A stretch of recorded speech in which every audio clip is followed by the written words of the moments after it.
Nos acompanha aqui no Portal Metrópolis. Hoje, a nossa conversa é com o pré-candidato à presidência da República, Renan Santos, que disputará o pleito eleitoral pelo partido Missão. Renan, seja bem-vindo aqui ao Metrópolis, mesmo que virtualmente. E eu começo lhe fazendo a seguinte pergunta.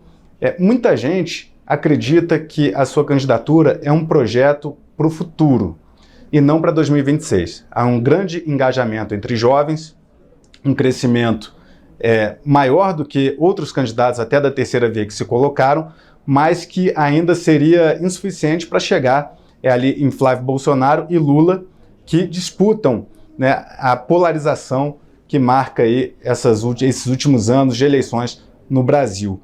Há como fazer um crescimento na sua candidatura até outubro de 2026? Olha, é uma candidatura para o futuro no sentido de que se você constrói o futuro no presente, uma hora ele chega, né? Então, com certeza, reeleger o Lula ou colocar o Flávio Bolsonaro é você permanecer nesse presente horroroso. Então, a gente sempre coloca um dos slogans nossos, o futuro é glorioso, e é no sentido de que a gente vai construir um futuro brilhante possível para o Brasil. E isso tem um senso de urgência. Eu preciso vencer as eleições agora, em 26, para poder fazer essa construção. E essa construção começa agora, naturalmente, começar entre os jovens, que é o que as pesquisas mais detectam. É natural porque todo fenômeno político inovador, ele começa, em geral, com jovens, em geral, com homens jovens. Né? Tirando o fenômeno do Mandani, que é a mais à esquerda, a esquerda também começa com fenômenos que envolvem um público feminino maior. Natural, o trumpismo começou com homens jovens, o Milley começou, o próprio Bolsonaro começou com homens jovens, então existem até alguns papers no estudo sobre questões eleitorais envolvendo isso bem interessantes, então é natural que comece, depois vai uma expansão, tanto que eu já venho expandindo, você vai pegar pesquisa Atlas, já para o público millennial, o público acima de 30 anos já estou apresentando números melhores também. Então é um processo, né? Esse processo tem que ser suficiente até a eleição e eu tenho que trabalhar muito, é basicamente isso. O senhor citou agora a candidatura de Bolsonaro em 2018. Renan Santos será em 2016 um candidato semelhante àquele que Bolsonaro foi em 2018, digamos assim, por um modelo disruptivo de se apresentar para a sociedade, digamos assim? Não, assim, a gente é parecido no sentido de que são inovações que não foram ainda devidamente compreendidas. Mas só nisso. No sentido também que o Mandami, que é um cara à esquerda, não foi devidamente compreendido nos Estados Unidos como fenômeno. É o prefeito de Nova York, exato. Então, é uma inovação. Por exemplo, o discurso, se você olhar os conteúdos que eu solto nas minhas redes sociais, que estão viralizando bastante, não tem nada a ver com a lógica direita-esquerda do Brasil hoje. Eu estou produzindo conteúdo sobre problemas concretos em lugares muito pobres no Brasil. Eu estou viralizando hoje basicamente com isso, que é muito diferente. As pessoas estão dizendo, precisa de um político que não tenha nada a ver com a polarização. Pois bem, claramente há um que está fazendo isso. Né? Eu trato de temas que vão além assim, o Alexandre de Moraes, ele está envolvido no Master. Sim, está, eu também falo, mas não é só isso. Sabe, que eu saio dos temas, ou dos certos grandes temas nacionais que está todo mundo preso. E eu estou trabalhando em outros temas nacionais tão importantes quanto, que são negligenciados, que são justamente os temas que permeiam a atividade política do famoso Centrão. O Centrão, onde há um Centrão, haverá um Renan Santos enchendo o saco dos caras. Porque eu considero que o Centrão é o maior problema do Brasil. Eu vi um vídeo seu que repercutiu bastante nas redes, que era um tema até bastante curioso, que é de uma primeira-dama, ex-primeira-dama de um município, de uma cidade pequena no Nordeste, e aí o senhor escolheu expor a situação lá porque havia, né, uma investigação de desvio de recursos públicos. Como é que foi a ideia de gravar aquele vídeo ali? Olha, assim, eu venho pegando vários casos ao redor do Brasil que obedecem a um determinado padrão. Municípios muito pequenos, que são pouco sustentáveis do ponto de vista econômico-financeiro, ou seja, vivem de repasses federais. Esses municípios, eles apresentam índice de desenvolvimento humano baixo, e todos os indicadores sociais, econômicos sociais, de péssima qualidade, e, paralelamente, ostentando escândalos de corrupção burlescos, ridículos, exagerados. E esses exemplos, assim, existem as centenas, quiçá os milhares, e esse caso da primeira-dama de Acari, ou Arari, acho que é Arari, a cidade lá no interior do Maranhão, é um dos mais emblemáticos, né? O marido dela é um desviador de emenda contumaz, foi prefeito da cidade, terminou, né, afastado, E aí ficou rico, porque ele desviou. Teve uma emenda que ele conseguiu uma proeza que ele não roubou um pedaço, ele roubou a emenda completa da emenda. E aí ele ficou milionário. Aí o que ele fez quando ficou milionário? Ele contratou uma mulher que ela se define como uma rapariga. E lá no Nordeste, né, rapariga costuma ser uma alcunha para mulheres que acabam trabalhando com atividade sexual. Ela se define como isso. E ela produz vídeos semi-pornográficos junto a esse marido corrupto, ostentando um estilo de vida completamente desproporcional com ao modelo de vida da cidade dela. E ela quer concorrer para deputada federal. E eu, né, trouxe luz a isso, assim como para outros temas. E só uma curiosidade, ela no último fim de semana, ela se reuniu com o Pablo Marçal e com o Antônio de Rueda, ou seja, ela tem um status muito importante para o partido União Brasil, né? E tá, né? São essas coisas que a gente olha e percebe o quanto tá doente o nosso sistema político. Foi um vídeo que o senhor gravou que gerou bastante repercussão nas redes sociais, né? Então, as críticas da sua campanha, elas não ficarão apenas restritas ao presidente Lula, ao senador Flávio Bolsonaro, quem o senhor também é crítico, mas ao Centrão, ou seja, é uma candidatura pancadaria, digamos assim, né? Não, porque você for olhar, todos os meus vídeos apresentam propostas, absolutamente todos, inclusive o sobre a primeira-dama de Jacari. Então, todos esses vídeos, Arari, desculpa, todos os vídeos eu focalizo no problema, falo, ó, esse problema existe por causa disso e para resolver eu farei tal coisa.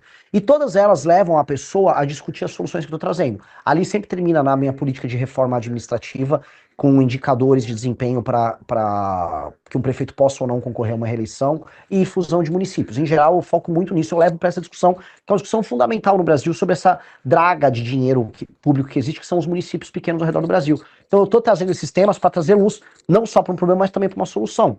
Como se fosse um funil de conversão. A pessoa sai de um problema burlesco e termina com uma solução política. Então não é uma pancadaria, e não é nem polêmica pela polêmica, ela tem um objetivo. Falando em proposta, o senhor defendeu separar o Rio de Janeiro do Brasil. Como seria essa proposta que o senhor defendeu, que se eleito presidente, o senhor fará? Como vai separar o Rio de Janeiro do Brasil? Não era isso, é entregar um status de autonomia para o Rio de Janeiro. É igual Buenos Aires. Porque no vídeo, Renan, no vídeo o senhor fala separar o Rio do Brasil. Aí depois você fala, mas isso é bom, não é ruim e tal. Sim, é que só o Hulk, é o gancho do vídeo. Quando você assiste o vídeo inteiro, eu tô explicando que é entregar um status de autonomia. Porque existe toda aquela piada na internet de que, se a gente separar o Rio de Janeiro do Brasil, o Brasil se salva. Tem vários memes disso rodando, então eu brinquei com o meme, é um Hulk, é um gancho.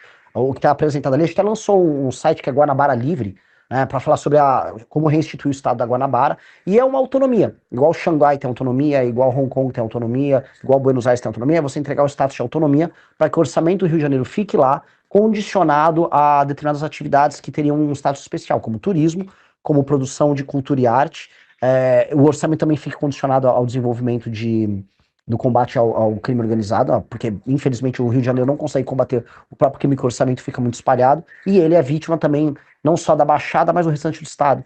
Então nesse sentido é entregar esse status, porque a gente considera que o Rio de Janeiro é a porta de entrada para o Brasil, para o mundo, né? O mundo conhece o Brasil muito através do Rio de Janeiro, por bem e por mal.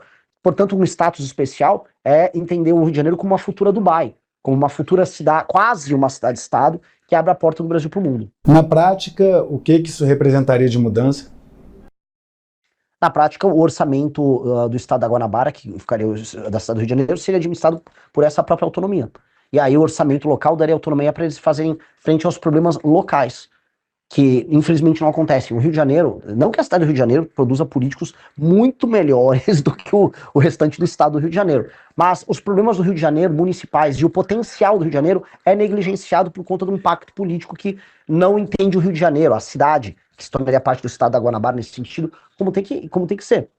Né? Ou seja, os problemas de segurança, a vocação turística, a vocação como um polo de tecnologia, ela simplesmente não é tocada. E aí o entendimento do ativo Rio de Janeiro, que o Rio de Janeiro é um ativo para o Brasil, esse ativo não é bem administrado.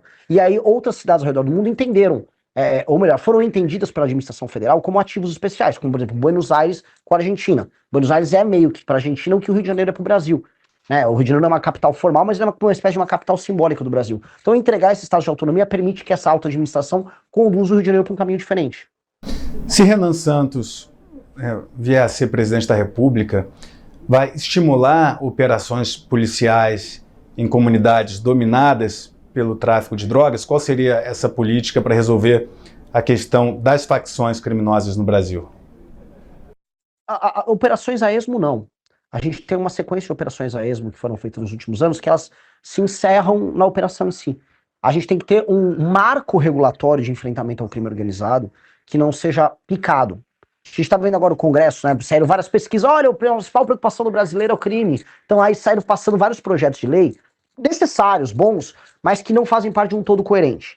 O todo coerente significa fazer uma separação do ponto de vista jurídico dos membros das facções criminosas de um criminoso comum. Significa você ter um aumento de penas, você ter um novo projeto de construção de presídios, um novo modelo de administração prisional, que no Brasil é um caos total e completo. Significa entender como nós vamos reocupar as áreas que são tomadas hoje pelo crime organizado. Significa entender qual o papel da Polícia Federal e do governo federal na articulação das forças policiais e regionais. Significa, portanto, ter um plano holístico para a gente enfrentar o crime organizado, não através de operações pontuais que têm um caráter marqueteiro, mas sim de uma solução definitiva, para o crime organizado, e dois, para reduzir, na prática, o número de homicídios, assaltos e roubo no Brasil, que é o que aflige o brasileiro. Então, você tem marcos regulatórios que aumentam a pena e que diminuem benefícios ligados a legislações penais, como a progressão de pena e as saidinhas, que vão diminuir os crimes comuns. De outro lado, a destruição das operações via COAF, via Polícia Federal, as operações financeiras de lavagem de dinheiro ligadas ao tráfico, como aconteceu agora com o MC Rian, com a turma do Poço do Rodo. Rolou uma operação hoje nessa linha. E do outro lado, a reocupação territorial de cidades inteiras, que hoje foram tomadas por facções como o Comando Vermelho. Vê agora, tava lá, no Maranhão tem o bonde dos 40. Então, você tem remédios que vão precisar ser aplicados meio que ao mesmo tempo, e aí você vai poder fazer operações que não serão pontuais, será uma operação que redunda numa tomada definitiva desse território pelo Estado brasileiro, devolvendo dignidade para as pessoas que moram ali. Renan, teve uma matéria até que saiu aqui no Metrópolis, do colunista Demétrio, mostrando que teve uma época num grupo privado ali de WhatsApp que o senhor falou que fez consumo ali de um cogumelo alucinógeno, né? O senhor teme que isso possa prejudicar a sua candidatura, tendo um discurso bastante forte de enfrentamento ao uso de qualquer substância que possa tirar aí, a sanidade das pessoas? Enfim, como é que o senhor enfrenta? E também abriu espaço para contar como é que foi aquele episódio também. O episódio do Demétrio, o Demétrio Vecchioli, né? Isso. O Demétrio fez uma matéria, graças a Deus eu gravei toda a entrevista com ele, que ele queria, na verdade, fazer uma matéria falando que eu era nazista, e a matéria é muito triste pra ele, o vídeo tá postado no canal de um amigo meu, do Arthur, porque, enfim, ele fica fazendo perguntas meio que sem sentido ao longo da entrevista toda. Ele queria dizer que que eu achava que pessoas que têm uma fibra muscular boa pra musculação, isso é um codinome pra ser nazista. Tipo, não falou nada com nada. E aí depois ele pega um pedaço que eu falei que eu tinha tomado um cogumelo e ouvi música. E na verdade eu já fiz uso do cogumelo, da substância que vai no cogumelo, na prática, através dele, que é a psilocibina, que um amigo meu tinha dado, para trabalhar mais, para você ficar mais produtivo, você escreve, tem muita gente no mercado financeiro que usa, isso é recomendado, tem estudos nos Estados Unidos, assim como o próprio canabidiol, e eu sou favorável à legalização tanto do uso terapêutico da psilocibina, quanto do canabidiol para tratamento de doenças das mais diversas. Tem gente, por exemplo, que usa psilocibina para enfrentamento à depressão, tem gente que usa canabidiol para enfrentamento à epilepsia. Eu não tenho absolutamente nada contra o uso terapêutico dessas duas substâncias e até outras. Mas referente ao uso recreativo, não ao uso terapêutico, mas ao uso recreativo da cannabis e do cogumelo.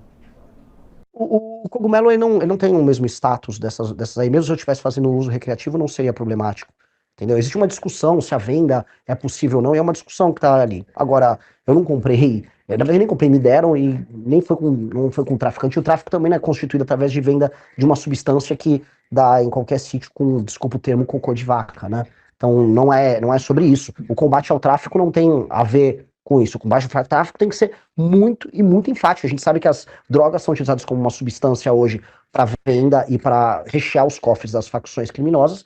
E hoje, inclusive por parte do PCC, a principal fonte é a exportação dessas drogas. Inclusive a operação que pegou hoje a turma do MC Rian em São Paulo e do próprio pessoal da Choquei, envolvia a lavagem desse dinheiro através de shows e através de páginas de fofoca.